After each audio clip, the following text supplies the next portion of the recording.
जय शिवराय. मी सचिन हवळे पाटील.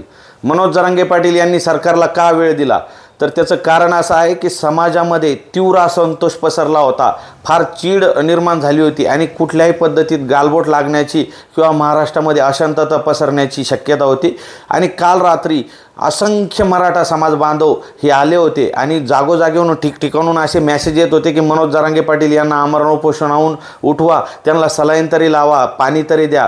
पण मनोज जरांगे पाटील यांना असंख्य लाखो समाज बांधवांच्या भावना ह्या पोहोचवण्यात आल्या आणि मनोज जरांगे पाटील यांनी ठरवलं की मी सलाईन लावून उपोषण करू शकत नाही. पण या मध्यंतरीच्या काळात ज्या ज्या आमदारांनी ज्या ज्या मंत्र्यांनी आपल्याला टार्गेट केलं आणि या सरकारने कुठली ठोस भूमिका घेतली नाही, त्यामुळं आपल्याला मतदारसंघाची तयारी करावी लागेल. आणि आता मनोज जरांगे पाटील हे आमरण उपोषण स्थगित करून सरकारला त्यांनी पुन्हा वेळ दिलेला आहे आणि या कालावधीमध्ये मनोज जरांगे पाटील हे मतदारसंघाची चाचपणी करणार आहेत. आणि पश्चिम महाराष्ट्राचा जो दौरा आहे 7 ऑगस्ट ते 13 ऑगस्ट, त्यामध्ये सोलापूर, सांगली, सातारा, कोल्हापूर, पुणे, अहिल्यानगर, नाशिक हा जो दौरा त्यांनी आयोजित केलेला आहे त्याचीही तयारी करायची आहे. आणि त्यासाठी मनोज जरांगे पाटील ठणठणीत झाले पाहिजे. समाज म्हणत होता मनोज दादा आम्हाला तुम्हीही पाहिजे आणि आरक्षणही पाहिजे, जर तुम्ही नसले तर आम्हाला आरक्षण नको. मग मनोज जरांगे पाटील यांनी या सर्व समाजाच्या या ज्या भावना आहे या समजून घेतल्या आणि मनोज दादांनी सरकारला पुन्हा वेळ दिलेला आहे. या मायबाप सरकारला विनंती आहे, मनोज जरांगे पाटील यांचं नेहमी म्हणणं असतं की आम्हाला राजकारणाशी देणं घेणं नाही, आम्हाला राजकारणात यायचं नाही. तुम्ही आमचा अंत पाहत आहे, विशिष्ट एका समाजाला तुम्ही गोंजारण्यासाठी मराठा समाजाला टार्गेट करत आहात.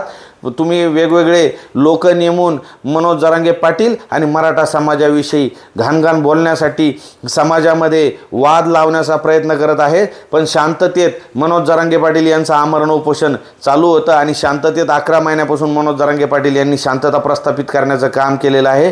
त्यामुळं जर त्यांनी एक हुकूम दिला असता तर संपूर्ण महाराष्ट्रातल्या मराठा समाज यांनी तीव्र भावना व्यक्त केल्या असत्या. पण कुठलाही कायदा सुव्यवस्था बिघडू नये आणि मराठा समाजाला न्याय मिळावा, आरक्षणाचा अंतिम टप्प्यात आपला आलेला आहे, त्याला गालबोट लागू नये म्हणून मनोज जरांगे पाटील यांनी पुन्हा पुढाकार घेऊन महाराष्ट्रात शांतता टिकावी यासाठी आपला आमरण उपोषण आता स्थगित केलेलं आहे. आणि मनोज जरांगे पाटील आता उपचारासाठी हॉस्पिटलला दाखल होतील आणि फिट होतील. आणि हा मराठ्यांचा ढाणेवाग, हा संघर्ष योद्धा, मराठ्यांचं वादळ महाराष्ट्रामध्ये पुन्हा घोंघावणार आहे. पश्चिम महाराष्ट्राच्या दौऱ्यावर मनोज जरांगे पाटील ठणठणीत होऊन येतील आणि पुन्हा गरजतो महाराष्ट्र माझा, मराठ्यांचं वादळ, मराठ्यांचा महासागर आपल्याला पुन्हा बघायला भेटेल. 7 ऑगस्टला सोलापूर या ठिकाणी मनोज जरांगे पाटील येणार आहेत. 8 ऑगस्टला Sangli, 9 August Kolhapur, 10 August Satara, 11 August Pune, 12 August Ahmednagar, Ahilyanagar आणि 13 ऑगस्टला नाशिकला मनोज जरांगे पाटील येत आहे. लाखोंच्या संख्येने आपल्याला यायचं आहे. लेकरा बाळांसह, माता भगिनींसह, वयोवृद्धांसह, सगळे सोयऱ्यांसह, मित्रपरिवारासह आणि 18 पगड जातीच्या समाज बांधवांसह आपल्याला सर्वांना यायचं आहे. तुम्ही ज्या देवाला मानतात, त्या ईश्वराला मानतात, ज्या अल्लाला तुम्ही मानता, त्या सर्वांना विनंती करा मनोज जरांगे पाटील यांना 12 हत्तीचं बळ येऊ दे आणि पुन्हा गरजू दे. हा मनोज जरांगे पाटलाच्या रूपाने एक महाराष्ट्रामध्ये पुन्हा एक वादळ येऊ दे आणि या सरकारला जाग येऊ दे ही प्रार्थना त्या देवाला करा. मनोज जरांगे पाटील यांनी तुर्तास उपोषण स्थगित केलेलं आहे. हा संदेश, हा व्हिडिओ ताबडतोब सर्व समाज बांधवांपर्यंत शेअर करा. जय शिवराय.